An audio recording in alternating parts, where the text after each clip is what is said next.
여러분 안녕히 주무셨습니까? 참 좋은 아침입니다. 우리 2015년 12월 21일 월요일 말씀으로 드린 오늘의 번제 함께 합니다. 여호수아서 10장 11절부터 43절까지 말씀으로 같이 합니다. 우리는 11절부터 15절까지만 같이 읽습니다. 11절부터 읽습니다. 시작. 그들이 이스라엘 앞에서 도망하여 베토른의 비탈에서 내려갈 때에 여호와께서 하늘에서 큰 우박덩이를 아세가에 이르기까지 내리심에 그들이 죽었으니 이스라엘 자손의 칼에 죽은 자보다 우박에 죽은 자가 더 많았더라. 여호와께서 아모리 사람을 이스라엘 자손에게 넘겨주시던 날에 여호수아가 여호와께 아뢰어 이스라엘의 목전에서 이르되 태양아 너는 기브온 위에 머무르라. 달아 너도 아얄론 골짜기에서 그리할지어다 하매 태양이 머물고 달이 멈추기를 백성이 그 대적에게 원수를 갚기까지 하였느니라. 야살의 책에 태양이 중천에 머물러서 거의 종일토록 속히 내려가지 아니하였다고 기록되지 아니하였느냐. 여호와께서 사람의 목소리를 들으신 이 같은 날은 전에도 없었고 후에도 없었나니 이는 여호와께서 이스라엘 위하여 싸우셨음이니라. 여호수아가 온 이스라엘과 더불어 길갈 진영으로 돌아왔더라. 오늘 우리가 함께 읽은 말씀 중심으로 하나님 뜻을 추출하는 재련법이라는 제목의 하나님 말씀 증거합니다. 하나님 뜻을 우리가 알기 위해서는 추출 과정이 필요합니다. 그 추출해내는 재련법이 어떤 것인가? 여러분 일본이 부자 나라입니다. 우리나라가 뭐 11위라고 하는 사람도 있고 13위라 하는 사람도 있고 한데 여전히 일본은 중국 다음으로 세계에서 3위의 부자 나라입니다. 근데 이렇게 일본의 막대한 부가 축적되기 시작한 때가 언제냐면 16세기로 사람들은 보고 있습니다. 일본의 부를 가능하게 했던 두 가지 요소가 있는데 바로 은과 도자기 수출이에요. 근데 이 은과 도자기 수출 이것이 우리나라와 깊은 연관성을 갖고 있습니다. 이제 12세기부터 19세기까지 일본의 막부가 일본을 지배하지 않습니까? 쇼군을 중심한 일본의 무사 정권인 막부들이 이제 16세기 중반부터 전쟁 자금 준비를 위해서 은광을 개발하게 됩니다. 그래서 예를 들면 그 혼슈 시마네 현에 있는 이와미 긴잔이 이제 은광 이름입니다. 이 이와미 긴잔이라는 이 은광은 당시 전 세계 은의 이 개발의 3분의 1을 담당했다는 거예요. 채굴되는 전체 은의 양의 엄청난 것이지요. 근데 이 이와미 긴잔에 나오는 은이 엄청난데 도대체 이거를 어떻게 재련을 해야 될지를 모르는 겁니다. 그래서 들여간 것이 바로 조선에는 연산군 9년에 나온 기록을 보면 1503년에 벌써 김감불이라는 사람이 그의 노비 검동이를 데리고 소나무 재를 이용한 연은 분리법을 개발했다는 거예요. 연은 분리법이라는 것은 광석에서 은을 추출해내기 위해서 광석에 섞여 있는 납을 분리해내는 거죠. 근데 일본의 은광의 광석들이 전부 이렇게 엄청난 양의 납을 함유하고 있어서 이 납을 은으로부터 분리시켜내야 되는데 조선의 연은 분리법이 들어가게 되면서 1503년에 개발된 연은 분리법이 1533년에 일본으로 들어가면서 일본의 오늘날의 이 거부의 나라로서의 기틀이 다져졌다는 얘기예요. 그리고 또 조선 백자, 이 백자 도자기 공들을 다 데려가 가지고 백자 이 도자기를 발전시켜서 수출하면서 또 돈을 그렇게 모았다 그러죠. 하여간 이 재련이라고 하는 것이 아주 엄청 중요한 광석들을 추출해서 유용하게 사용하기 위해 반드시 거쳐야 되는 과정입니다.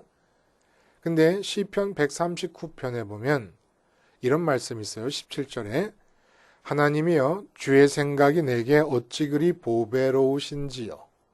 그 수가 어찌 그리 많은지요. 내가 세려고 할지라도 그 수가 모래보다 많도소이다. 내가 깰 때에도 여전히 주와 함께 있나이다. 그런데 내가 깰 때에도 여전히 주님께서 나를 향해서 생각을 갖고 계신데 이제 깨서 앞으로 아침이 되고 낮이 진행되는 동안에 내가 해야 될 모든 일들이 다 하나님의 생각 속에 있는데 그 하나님의 생각이 모래알처럼 많단 말입니다. 근데 더군다나 모래알처럼 많은 하나님의 나의 삶을 향한 생각들이 다 보배라는 거예요. 보배. 선민에게 있어서 진정한 보배는 바로 주의 생각, 주님의 생각입니다. 생각. 돈, 보석, 보물, 은과 금, 뭐 아니면 집안 배경, 뭐 내 머릿속에 들어있는 학식, 아니면 건강, 이런 것들이 보물이 아니라 말씀으로 세상을 창조하신 하나님이잖아요. 근데 그 하나님이 내 아버지신데 그 아버지의 생각만 있으면 된다는 거예요. 아버지의 생각 속에 돈이 들어있으면 현실에서도 돈이 주어질 것이고 아버지의 생각 속에 다이아몬드가 들어있으면 우리의 현실에 다이아몬드 주어질. 왜냐하면 말씀으로 창조하신 분이시니까. 말씀이라는 것은 생각이 밖으로 표현된 거 아닙니까? 근데 하나님의 생각이 보배라서 그 생각 속에 들어있기만 하면 다 내 현실이 되니까 지금 당장 내 손에 돈이 없고 은과 금이 없고 보석이 없어도 그거는 문제가 될 게 아무것도 없다는 겁니다. 보석이 필요할 때가 되면 하나님의 생각 속에서 그냥 그 생각이 표현되어 말씀으로 나타나기만 하면 보석이 주어지는 것이니고 돈도 마찬가지고 세상 사람들이 보배라고 생각하는 모든 것들이 다 하나님의 생각 속에 있느냐 없느냐만 문제지 없으면 필요 없으니까 없는 것이고 근데 이 보배로운 생각이 모래알처럼 많다는 거예요. 그럼 도대체 우리는 왜 이 보배로운 하나님의 생각을 생활 속에서 체감하고 그 생각이 현실이 되는 그런 삶을 살지 못하느냐? 문제가 있어요. 재련 과정을 거치지 않고 있기 때문입니다. 불순물이 섞여 있게 됩니다. 이게 무슨 말이냐? 먼저 내 뜻이 완전히 녹아서 없어져야 됩니다. 근데 이 내 뜻이라고 하는 것 안에는 이미 수많은 이 세상의 규칙들, 이 세상의 법칙이나 원칙, 뭐 제도라든지 습관이라든지 윤리적 원칙이라든지 풍습상의 뭐 규칙이라든지 사회적인 상식, 법칙, 풍습, 습관 그리고 절대적으로 여겨지는 자연 법칙까지 이런 수없이 많은 제반 법칙들이 이미 내 생각과 내 뜻 속에는 다 고려되어 있는 겁니다. 내가 돈을 벌어야지라고 하는 생각을 하는 사람이 남의 집에 가서 담장 넘어가서 그냥 돈을 집어오면 된다고 생각하는 사람은 아무도 없어요. 남의 돈을 훔치지 않으면서 내 돈을 벌어야 된다. 예를 들면은 이런 식으로 사회의 습관이나 풍습이나 관습이나 이런 것들이 다 마음에 고려되고 자연법칙도 고려돼요. 내가 미국 가서 돈을 벌려면 바다 위를 뛰어갈 수 없고 비행기를 타고 가야 된다. 이런 모든 것들이 다 고려되어서 내 뜻이 만들어지는 겁니다. 근데 이런 식으로 이 세상에서 우리 마음을 지배하고 있는 이 모든 법칙들이 이렇게 우리 마음을 얽매고 구속하고 있는 한 하나님의 나를 향하신 생각은 또렷하게 떠오를 수가 없습니다. 섞여버리고 맙니다. 그래서 어느 것이 하나님의 뜻인지 분간이 갈 수가 없다는 거예요. 하나님의 생각은 내가 깰 때도 하나님이 나와 함께 하신다고 하는 말씀이 뜻하는 바대로 내가 깰 때도 잠잘 때도 언제나 하나님의 생각은 지금 우리의 삶을 향하여 내려오고 있습니다. 근데 그 하나님의 보배로운 생각들이 다 불순물에 섞여버리는 거예요. 그래서 일본의 그 어마어마한 은광에서 은을 채굴하면서도 재련법을 몰라서 어찌할 바를 몰랐던 것과 마찬가지로 재련법을 모르면 보배로운 하나님의 생각을 가려낼 수가 없어요. 예를 한번 들어보면 오병이어다. 그러면 예수님의 마음이 물리적인 법칙이나 자연 법칙에 매여 있고 구속되어 있으셨다면 이건 일어날 수 없는 일입니다. 바다를 걸으신 것도 마찬가지예요. 마음이 기존의 절대적이라고 사람들이 여기는 자연 법칙에 마음이 꽁꽁 묶여 있다 그러면 일어날 수가 없는 일입니다. 예수님의 능력과 예수님의 십자가, 미스매치도 이런 미스매치가 없어요. 어울리지가 않는다는 거예요. 세상의 상식과 일반적인 사고방식으로는 인간 세상에서의 가치 기준과 신념 체계 안에서는 이것들, 예수님의 능력과 예수님의 십자가가 서로 연합할 수 있다는 가능성은 존재하지 않습니다. 그러니까 이런 세상 규칙과 원칙과 법칙들에 매여 있던 제자들로서는 이해가 불가능한 거예요. 기독교의 진리의 핵심들인 삼위일체, 성령으로 잉태되심, 부활하심, 승천하심, 어느 것 하나 기존의 인간 세상의 규칙이나 법칙들에 매여 있어가지고서는 받아들일 수 있는 것이 하나도 없는 겁니다. 이 기독교의 근간을 이루는 진리들인데 매 순간 갖가지 세상의 법칙에 매여 있는 내 마음, 여기서 지금도 빠짐없이 이 상황을 향해 갖고 계신 하나님의 보배로운 생각을 가려내려면 이런 기존의 모든 법칙이 마음 안에서 녹아내리는 재련의 과정이 있어야 된다는 겁니다. 오늘 이런 의미의 이야기를 본문을 통해서 한번 우리 마음속에 또렷이 갖게 되기를 바라요. 11절 우리가 읽은 절에는 이제 아모리 5 왕의 동맹군을 기브온으로 진격해 들어오면서 여호수아가 쳐내려갈 때 이들이 후퇴를 합니다. 후퇴를 하는데 그 후퇴하는 아모리 동맹군 위에 우박 덩어리가 떨어져서 그 우박에 맞아서 죽은 숫자가 이스라엘 사람 군인들이 죽인 숫자보다 더 많다는 거예요. 도대체 이게 무엇을 의미하는 걸까요? 이 우박덩이라고 하는 것은 히브리 원어를 그대로 보면은 아바님 게돌로트라고 하는 히브리어인데 아바님 게돌로트, 이거는 큰 돌들을 말합니다. 그러니까 우박이 떨어진 것이 분명할 텐데 이 우박을 성령의 감동으로 여호수아가 뭐라고 기록을 하느냐 하면은 큰 돌들이라고 기록을 합니다. 우박이지만 그것의 의미가 큰 돌이라는 거예요. 돌에 맞아 죽은 거예요. 하늘이 이 아모리 동맹군들을 향하여 돌을 던진 겁니다. 그래서 돌에 맞아 죽은 거예요. 그럼 이 돌이 상징하는 바가 뭐겠는가라는 얘기예요. 이 사람들 아모리 5 왕의 동맹군의 가장 영적인 특징이 뭡니까? 전혀 하늘을 고려하지 않는다는 거예요.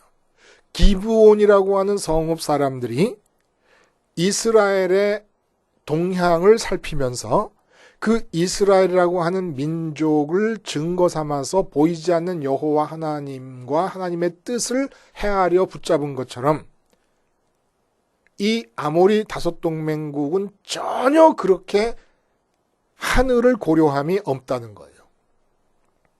그러니까 이 동맹국 사람들에 대해서도 하나님께서는 생각이 없으실 수가 없습니다. 근데 이들은 하늘을 고려하지 않습니다. 이게 무슨 얘기입니까?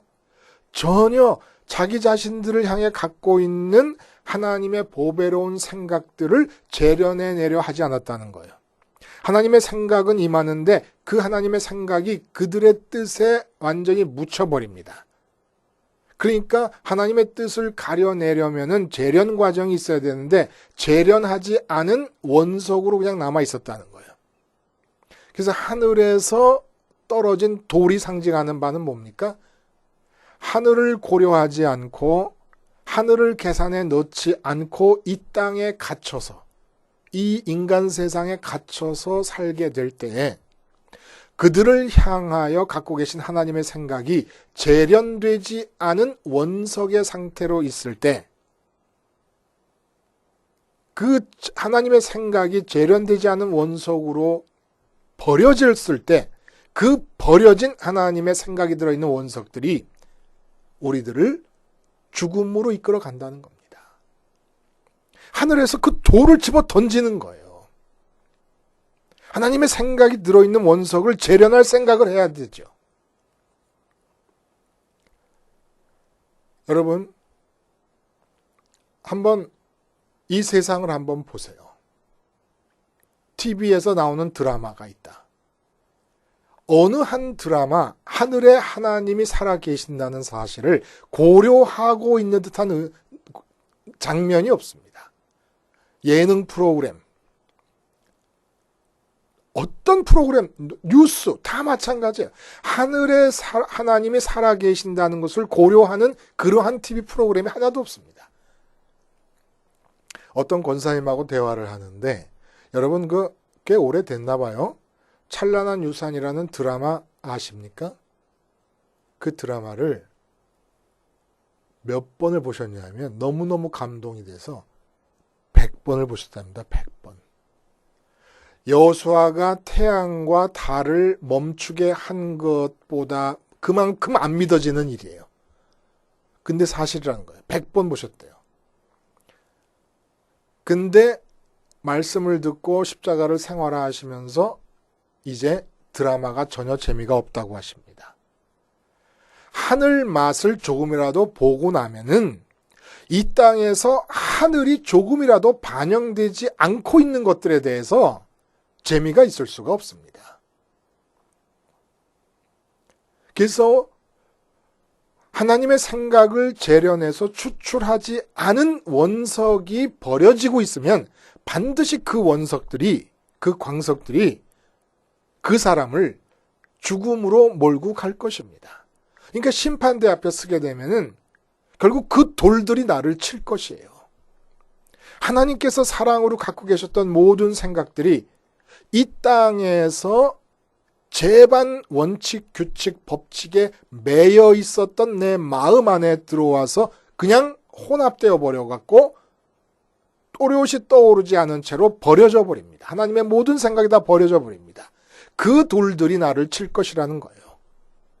재련하지 않으면. 그럼 오늘 도대체 이 태양을 멈추고 달을 멈추게 한 이 사건과 무슨 연관이 있는 것이냐라는 얘기입니다.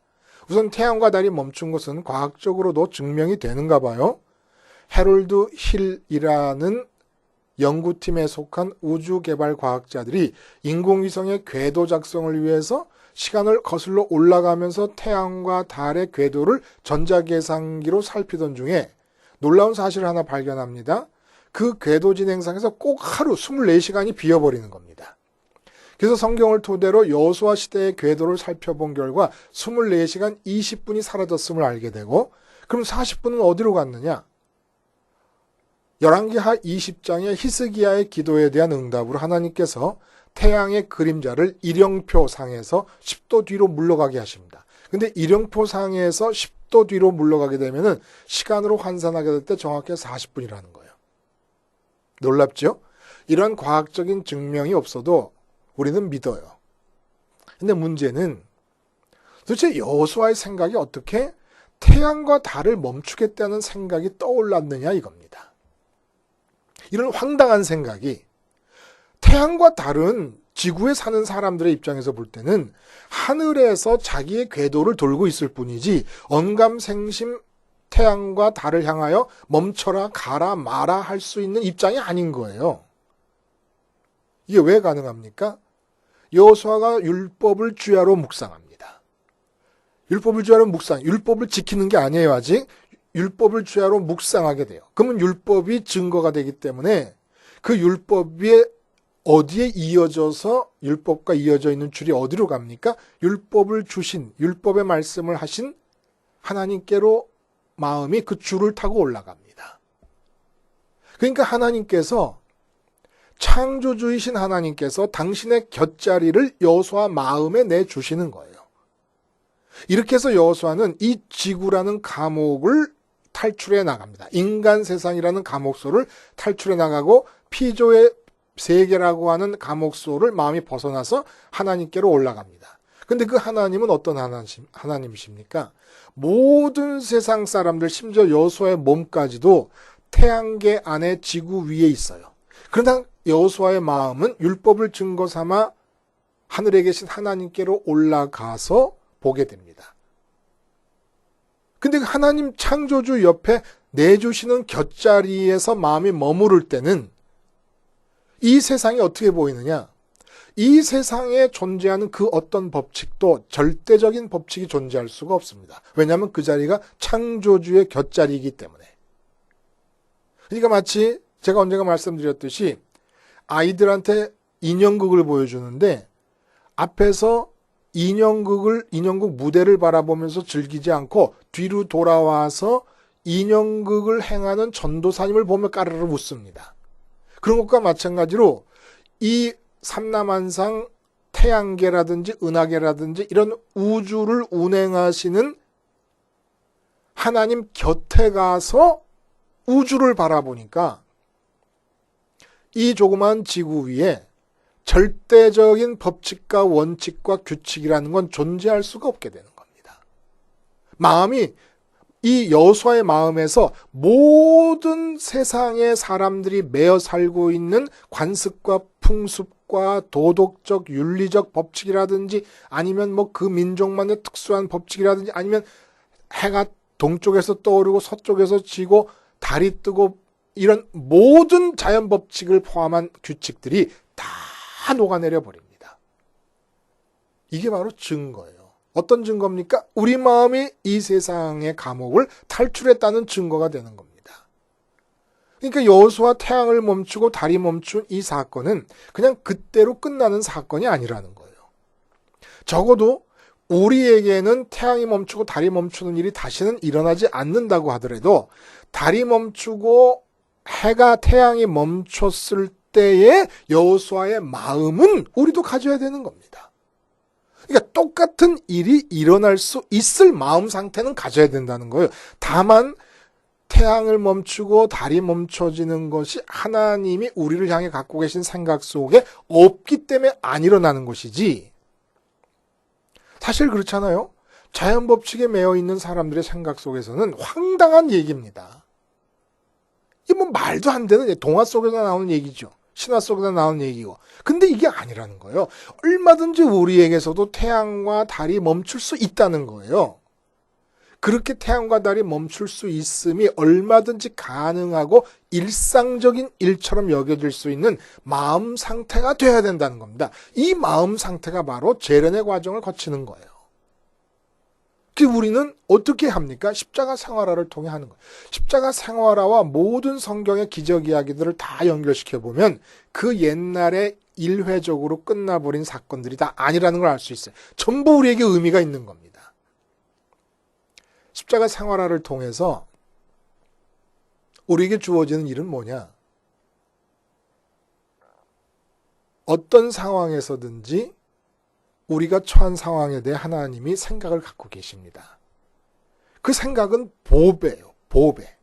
지금 내가 이 자리에서 돈을 더 버는 게 보배가 아니라 지금 내 이 자리에서 은과 금을 더 획득하는 것이 내 삶을 살찌우는 게 아니라 보배로운 하나님의 생각을 실현시켜야 됩니다. 근데 그 보배로운 하나님의 생각이 실현되려면 하나님의 생각이 또렷하게 추출되어 나와야 돼요. 왜냐하면 내 마음은 이 세상에 들어가 살아갈 때 이 세상 사람들과 똑같은 그 세상 사람들의 마음을 구속하고 있는 법칙과 원칙과 규칙에 다 매여 있습니다. 자연 법칙 같은 이런 것들, 절대적인 것으로 여겨지는 것들. 근데 십자가 생활화를 합니다. 마음이 그 현장에서 주님과 함께 내가 죽은 자임을 고백하고 주님이 죽으시고 부활하시고 승천하신 그 길을 따라서 주님과 함께 아버지께로 가는데 그 아버지가 창조주시고 인격적으로 나에게 내 마음에게 주님의 자리를 내주시는 거예요. 주님 안에서 내 마음이 하늘로 올라가니까. 근데 그 자리에서 세상을 보면 절대적인 법칙이라는 게 아무것도 없습니다. 모든 규칙과 법칙과 원칙이 다 녹아 없어져 버려요. 다 용광로에서 녹아 없어지는 것처럼 다 없어집니다. 그럼 이제 어떻게 살아가느냐? 이렇게 세상의 원칙과 규칙과 법칙이 다 없어지면 이제부터 내 마음대로 살아갑니까? 내 마음대로 살아가도 돼요. 왜냐하면 내 마음대로 할 때 그 마음은 하늘에 올라가 있으니까. 이 땅에 어떤 것에 돈에 매여 있거나 무슨 육체로 만나는 어떤 뭐에 매여 있거나 이런 게 아니라 하늘에 올라가 있으니까 내 마음대로 살아도 돼요. 하늘에 올라간 마음이라면. 그래서 어거스틴이 하나님을 사랑하라. 그리고 네 마음대로 하라. 하나님을 사랑한다는 게 뭡니까? 하늘에 계신 우리 아버지. 왜 하늘에 계신 우리 아버지라고 부릅니까? 이 땅을 떠나라는 거예요. 우리 마음이. 이름이 거룩히 여김을 받으시오며라는 뜻은 결국 뭡니까? 우리 마음에 하나님의 이름만 담게 되면 돈을 마음에 담게 될 때 돈을 추구하는 것처럼 하나님의 이름만 담게 되는 게 거룩히 여김을 받는 건데 이름을 담으면 하늘에 하나님을 추구하는 것이니까. 그럴 때 어떤 일이 나타납니까? 하나님의 생각이 밝혀지면서 하나님의 생각이 이 땅에 이루어지는 겁니다. 이게 바로 보배로운 생각의 실현으로 진짜 보배를 가지면서 살아가는 방식이라는 거예요. 그렇게 보고 나면 내가 잠에서 깨어날 때도 주님께서 내 곁에 계신다라고 하는 시편 139편의 말씀대로 이제 기존의 모든 규칙과 원칙과 법칙으로부터 그것들이 다 마음에서 녹아내리면서 완전히 자유가 됩니다. 이 세상으로부터 자유가 돼요. 너 돈이 있어야 잘 산다, 공부를 많이 해야 잘 산다, 건강해야 행복하다, 이런 모든 신념 체계가 다 없어져 버리는 거예요. 아무것도 없어요. 그리고 오직 한 가지만 떠오릅니다. 하나님의 뜻만 떠오르게 됩니다. 이 하나님의 뜻을 따라 살아갈 때 세상에 나와서 세상을 보면 어떻게 보이는 줄 아십니까? 그전에는 태양이 동쪽에서 뜨고 서쪽으로 지면은 을에 그런 거로 알았어요. 근데 태양을 지금 하나님께서 뜨게 하고 계시는 하나님의 활동이 보여요. 그냥 하나님이 태양은 너는 동에서 떠서 서로 지라고 규칙을 정해놓은 게 아닙니다. 하나님이 오늘도 새롭게 따끈따끈한 뜻으로 태양을 동에서 떠서 서로 지게 하고 계시는 것입니다. 나무는 그냥 저절로 서 있는 게 아닙니다. 그게 하나님께서 서 있게 하시는 뜻이 작용하고 있기 때문에 서 있는 겁니다.